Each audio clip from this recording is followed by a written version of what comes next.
Bonjour et bienvenue sur TF Toybox. Aujourd'hui, c'est le jour J, c'est le jour de la Hasbro PulseCon, la convention en ligne Hasbro, qui va annoncer les premières nouveautés de l'année prochaine, l'année 2024. Et waouh, on en a pris plein les yeux. Il y a vraiment de belles nouveautés. Il n'y a pas eu beaucoup de fuites pour le coup avant cette convention.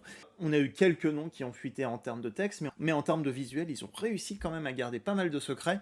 Et franchement, on va en avoir plein les yeux. Dans cette vidéo, on va parler des nouveautés, en même temps leur faire un petit brief pour ceux qui ne connaissent pas bien ces personnages. Parce que en plus, chose très rare, cette prochaine vague de figurines ne contient aucun personnage Génération 1, ce sont que des personnages de différents univers Transformers, et pour cause, comme les designers nous le rappellent au début, l'année prochaine c'est les 40 ans de Transformers. 40 ans de Transformers. Oui, on prend un coup de vieux. Mais ces 40 dernières années, il y a eu beaucoup de séries différentes, il y a eu beaucoup de reboots et beaucoup de personnages. Et rien que dans cette première vague, on a beaucoup de personnages de différents univers et de belles surprises, et même des personnages qui sont des créations totales. On va en parler plus en détail tout de suite. Il n'y aura pas moins de 10 figurines, 11 si on compte une figurine repack, mais donc 11 figurines au total dans cette première vague de jouets de l'année prochaine. Je vais vous parler de la dernière partie de ce live parce que j'ai une petite tête et qu'on a des petites infos rapides qui ont été annoncées après. On a eu une publicité sur le Robocen Grimlock auto-transformable. On a eu également l'information que Optimus Prime Armada de cette année de 2023 est le jouet de l'année dans la gamme Transformers. Et côté Hall of Fame, on a le designer Takio Ejima, j'espère vraiment que je dis bien le nom. Et en termes de personnages au Hall of Fame, on a cette année Skybite qui ont été donc nommés. Voilà, on va revenir sur la gamme de jouets de l'année prochaine. Et comme on l'a dit déjà cette semaine dans une vidéo news précédente, on a le nom de la gamme de jouets de l'année 2024. Transformers Legacy United. L'union de tous les Transformers de tous les différents univers. Et pour commencer, on a un beau poster, encore une fois, de la gamme 2024. Et mon Dieu, il y a des petits teasers bien sympas en plus de la vague 1 qui représente à peu près l'intégralité de ce poster. On reprend un peu le design du poster Legacy Evolution, mais on met un peu moins de personnages dans ce poster pour un peu moins spoiler les personnages qui sortiront cette année dans cette nouvelle gamme. Mais on a quand même deux bien belles surprises. Le personnage central, pour ceux qui ne le connaissent pas, est Magmatron. Magmatron était le leader des Predacons dans la série exclusive au Japon Beast Wars Neo. Et oui, là où aux États-Unis, en Europe, on a eu Beast Wars, les Japonais ont eu aussi deux séries exclusives, Beast Wars 2 et Beast Wars Neo. La série Beast Wars 2, on a eu un clin d'œil, un personnage cette année, Leo Prime. Et donc dans Beast Wars Neo, le grand méchant c'était Magmatron, un Predacon qui se divise non pas en un, non pas en deux, mais en trois dinosaures, donc il semblerait qu'on a un Magmatron qui arrive dans la gamme Legacy United. Et je vais aussi parler du jouet qu'on ne verra pas aujourd'hui, mais en haut à droite, on a enfin en Armada Tidal Wave. Donc on soupçonne fortement que ce sera un Commander Class ou un Titan Class cette année. En tout cas, ce Tidal Wave semble pouvoir se combiner avec Armada Megatron qui est sorti cette année. À en croire encore une fois le dessin, ce n'est pas confirmé, là c'est moi qui spécule, mais bon, en général, quand on voit des petits dessins sur ces artworks d'emballage, et franchement on espère qu'ils seront dans cette gamme. Autant vous dire que Magmatron en plein milieu, il va y être dans cette gamme. Mais bon, maintenant on va passer aux 10-11 figurines qui ont été révélées aujourd'hui. On reprend les mêmes formules. 3 Core Class, 4 Deluxe, 2 Voyager Class et 1 à 2 Leader Class selon votre collection actuelle. On va commencer tout d'abord par les Core Class, les tout petits personnages qui sont entre 15 et 20 euros. Tout d'abord un hommage à un personnage de la série Energon, et pas n'importe lequel, il s'agit de Energon Megatron. Megatron, le chef des Decepticons, dans la série Energon se transformait en jet cybertronien. Il avait comme arme un petit tank qui était à l'effigie de son mode véhicule dans la série Armada. Ce petit tank pouvait se convertir en épée pour Energon Megatron. On a droit pour une fois à une petite version de ce personnage pour aller dans votre collection.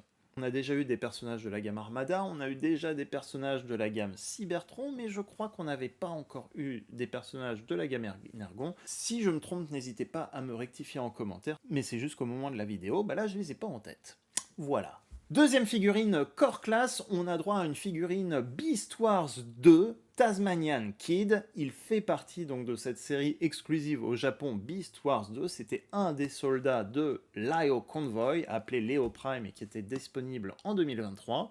Donc Tasmanian Kid est un petit personnage, le petit jeune de l'équipe, et il se transforme sans surprise en diable de Tasmanie. Un personnage Beastwars, pas super connu au niveau de l'univers Beastwars, et pourtant, eh bien, on a droit à un core class bien sympa. Et enfin, troisième core class, et là je vais regarder ma petite fiche parce que je me souviens plus du nom. Et enfin, la gamme core class introduit le nouveau concept de la gamme. On a droit à un personnage appelé Boulder Crash. C'est un Armorizer, il se transforme probablement en arme, de l'Infernac Universe, l'univers Infernac. Alors pour l'instant cet univers n'est pas très connu, mais ce qu'on peut constater c'est qu'il semblerait qu'il y ait une nouvelle race de robots qui arrive dans l'univers Transformers, des robots qui sont composés de rochers / magma, qui se transforment toujours en mode véhicule futuriste, mais avec des designs vraiment originaux, avec ce concept de rocher. Personnellement, ça me rappelle un petit peu les concepts de Rocklord, les Gobots des années 80. Et d'ailleurs, dans la série Transformers Animated, on avait bien les Autobots qui ont rencontré un moment dans un épisode des êtres aliens qui se transformaient en rochers. Donc, il y a peut-être de l'idée dans ces robots rochers de cet univers Infernac. Première figurine Deluxe Class également de cet univers Infernac, on a le personnage de Magneus. Ou Magneus, je suis pas sûr. Là aussi, un robot / alien qui se transforme en voiture, mais au design de rocher, et qui reprend le concept des Junkions, c'est-à-dire que vous allez pouvoir le détacher, le décomposer en plusieurs morceaux, et vous allez probablement pouvoir attacher ces différents morceaux à d'autres figurines. Dans la gamme Kingdom, on a eu les Fossilizers. Cette année en Legacy Evolution, on avait les Junkions qui pouvaient se détacher et se recomposer avec d'autres figurines. Donc ces nouveaux personnages de l'univers Infernac sont donc la nouveauté, les nouveaux personnages de la gamme Transformers qui vont accompagner d'autres figurines en 2024 dans la gamme Transformers United. Les concepteurs ont imaginé que ces personnages n'étaient pas exactement des Transformers, mais plutôt une race alien qui avait la capacité de se transformer. En tout cas, ils vont pouvoir quand même bien se mélanger avec vos robots favoris. Les designers ont également évoqué qu'il y avait une fonctionnalité cachée, peut-être un combiner caché avec l'ensemble de ces nouvelles figurines rochers ou Infernac, on ne sait pas encore le nom exact, mais en tout cas à suivre, il y aura d'autres nouveautés avec ce concept dans l'année. On imagine un personnage par vague comme les Junkions cette année. Deuxième figurine Deluxe Class, on a droit à Animated Bumblebee, là on va passer très vite sur ce personnage. Il a été révélé en preview cette semaine avec Animated Optimus Prime. Il s'agit de Bumblebee dans la série Animated. Et les designers ont insisté que ces figurines mélangent à la fois le concept cubique carré des figurines Generations, classique et War for Cybertron, avec un petit peu des formes quand même arrondies pour rappeler le design des figurines Transformers Animated qui avait été imaginé par Derek J. Wyatt, le créateur des dessins de la série animée. Le nom de Derek J. Wyatt a été cité par les designers pour rendre hommage donc au créateur de la série Transformers Animated. Et donc Bumblebee, sans surprise, est une petite voiture jaune qui va se transformer en robot, et il aura les deux armes fétiches qu'il utilisait dans cette série, c'est-à-dire deux Blaster Stinger qui va pouvoir fusionner en un. Troisième figurine de luxe, on a Cyberverse Wineblade. Wineblade, vous la connaissez peut-être, c'est un personnage qui a été créé pour le 30e anniversaire de Transformers. Suite à un sondage en ligne, IDW a créé ce personnage, et depuis ce personnage a fait son bonhomme de chemin, cette Fembot, était notamment un des personnages principaux de la série Cyberverse, surtout dans la première saison. Elle était très présente et elle a le droit à sa figurine. Là aussi, elle mélangera un style de figurine Generations type War for Cybertron et Legacy, mais aussi avec des formes un petit peu arrondies pour rappeler son design de dessin animé spécifique à l'univers Cyberverse. Son épée fétiche, elle, peut même servir d'effet de propulsion dans son mode jet, et ça fait longtemps qu'on n'avait pas une Wineblade dans une gamme Transformers. Autre agréable surprise aussi, on a le Rescue Bot Chase. Et oui, Legacy United vise très très large puisqu'on a droit à un personnage de la série Rescue Bots, un des 4 Autobots principaux de la série Rescue Bot, le dessin animé pour les enfants très très jeunes. Une série qui se plaçait dans l'univers de Transformers Prime, Chase est un Autobot qui se transforme en voiture de police et on a droit à un nouveau moule pour ce personnage et vraiment le design est super bien réussi. Ça fait plaisir de voir des Transformers qui viennent d'univers différents dans l'univers génération War for Cybertron Legacy. Franchement, bien joué Hasbro et Chase est tout simplement une belle figurine, une belle voiture de police originale. Donc hâte de l'avoir en main pour faire de belles photos. Et si vous vous demandez est-ce que c'est étonnant d'avoir des Rescue Bots dans une série, sachez que déjà cette année, dans la gamme Legacy Evolution, on a eu droit à un premier personnage Rescue Bot. Il s'agit ici de Medix. Medix ici est une version repeinte modifiée de Crankcase et de Skids, avec des armes en plus pour cette version, pour cette figurine de la gamme Legacy Evolution. Une ambulance, pas très connue, puisque d'habitude on a droit en général à des Ratchet ou à des Red Alert quand on cherche du côté des ambulances. Donc vraiment, on a un casting qui se varie vraiment depuis quelques temps avec la gamme Legacy, et ça fait vraiment bien plaisir. Quitte à vous montrer aussi des figurines de cette année, autant vous montrer Prowl de l'univers Transformers Animated, qui est également dans la gamme Legacy Evolution de cette année, et qui donc ira très bien avec Bumblebee et le prochain Voyager Class qui a été révélé ce soir. Et donc le premier Voyager, sans surprise, est Optimus Prime de l'univers Transformers Animated. Il a sa grosse hache Energon, un camion rouge typique, des formes arrondies mais en même temps un peu cubifiées, entre guillemets, pour aller dans la gamme Legacy War for Cybertron. Ça nous fait donc 3 personnages de l'univers Animated qui ont été faits dans la gamme Legacy. On n'oublie pas qu'il y a eu également Bulkhead, mais le Bulkhead qu'on a eu, beaucoup de fans se plaignaient que c'était un petit peu un mélange entre une version Animated Prime, peut-être en du film, et du coup il ressemblait pas vraiment à un Bulkhead précédent, même pour moi je le trouve quand même très bien réussi. Là on a vraiment des personnages Transformers Animated qui suivent le mode véhicule qu'ils avaient dans le dessin animé, qui suivent le design des modes robots, avec des petites touches aussi de design spécifiques à leur dessin animé. Ça fait bien plaisir. Donc ça, c'est pour le premier Voyager. Et le deuxième Voyager, il s'agit d'un lion. Il s'agit de Thundertron. Thundertron est un pirate. C'est le chef des Star Seekers.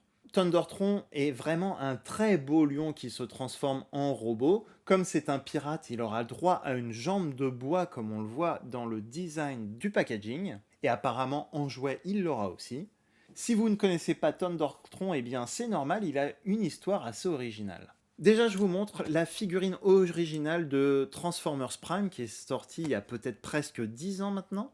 C'est un personnage qui n'est pas apparu dans les dessins animés, il est précisément apparu dans les romans, car à un moment, on a eu droit à des romans Transformers qui racontaient des histoires dans l'univers de Transformers Prime. Et sachez aussi que Thundertron a failli apparaître dans la saison 3 puis la saison 4 de Transformers Prime avant que les réalisateurs ne fassent une saison 3 qui tourne autour des Predacons et qui sera appelée Beast Hunter.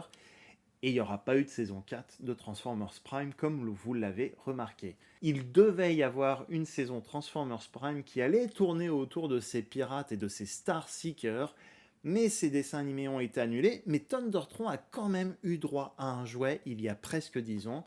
Lui aussi, c'était un lion qui se transformait en robot. Le robot, comme je vous le montre à l'écran, il a une belle tête, il était déjà barbu, et le robot original aussi avait droit à sa jambe de bois puisque c'était un pirate.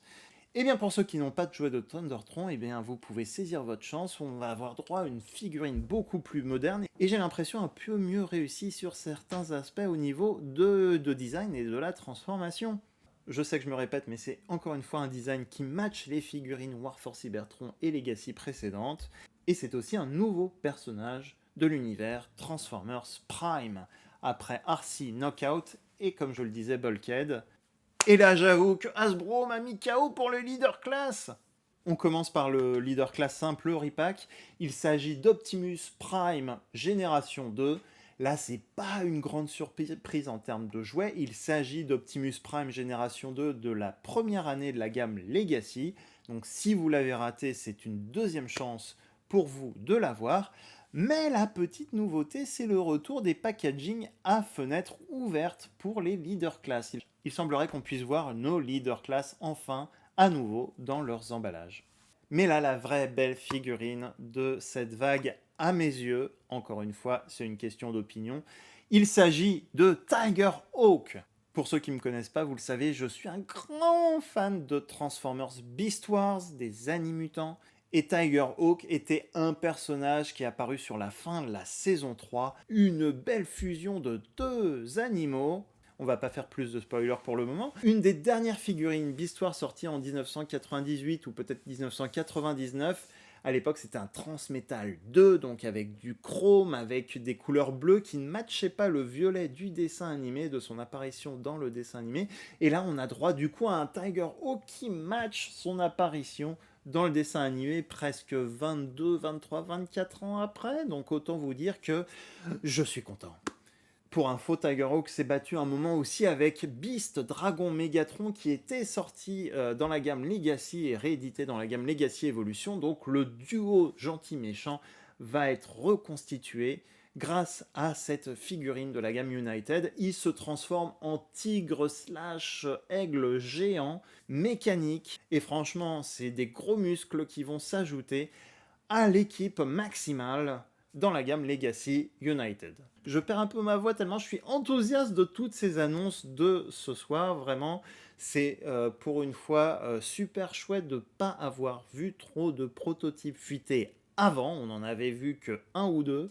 On a eu que deux annonces officielles, dont Bumblebee. On avait eu juste deux aperçus de prototypes qui avaient fuité, dont Animated Bumblebee à moins d'une semaine de l'événement. On a eu l'annonce officielle de Prime et Bumblebee Animated à 3 jours de l'événement, mais vraiment le reste de la gamme, waouh, c'est génial. Autant vous dire aussi que le design des packaging est légèrement retravaillé aussi, il change un peu de couleur.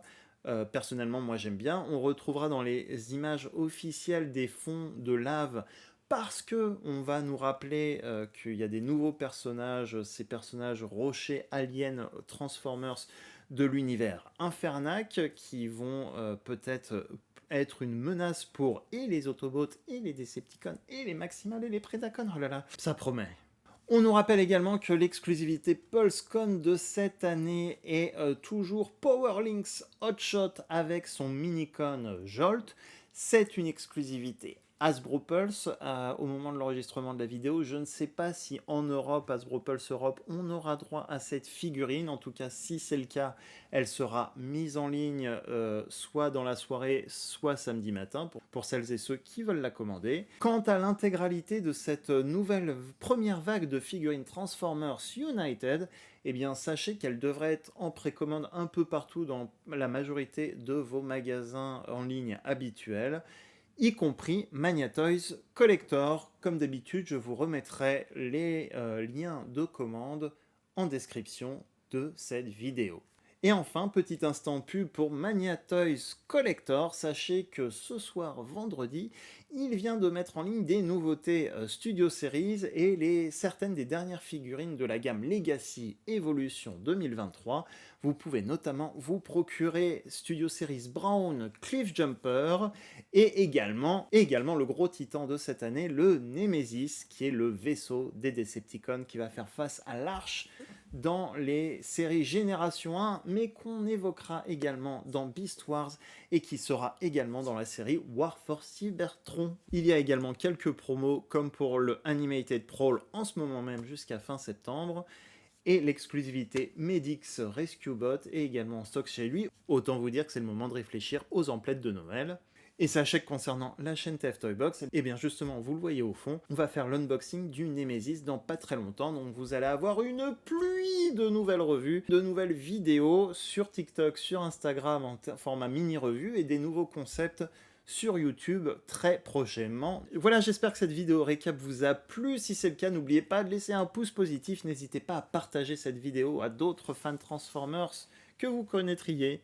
Et n'hésitez pas à me dire en commentaire quelles sont les figurines qui vous plaisent dans cette nouvelle vague Legacy Universe. Et pour celles et ceux qui sont déçus de ne pas avoir des personnages favoris de leur univers favori, n'oubliez pas que la gamme Legacy Universe va durer 3-4 vagues sur l'année 2024 et les designers ont probablement des belles surprises pour 2024 pour les 40 ans de Transformers. D'ailleurs, les designers nous ont bien précisé que le projet HasLab Deathsaurus était toujours en préparation et presque prêt à être expédié. Et sachez aussi qu'ils ont peut-être parlé d'un projet HasLab, pas pour cette année, mais pour l'année prochaine, pour les 40 ans. Ils ont juste dit un nom de code, Omega. Sur ce, bon week-end et à très bientôt pour une prochaine vidéo. Allez, ciao!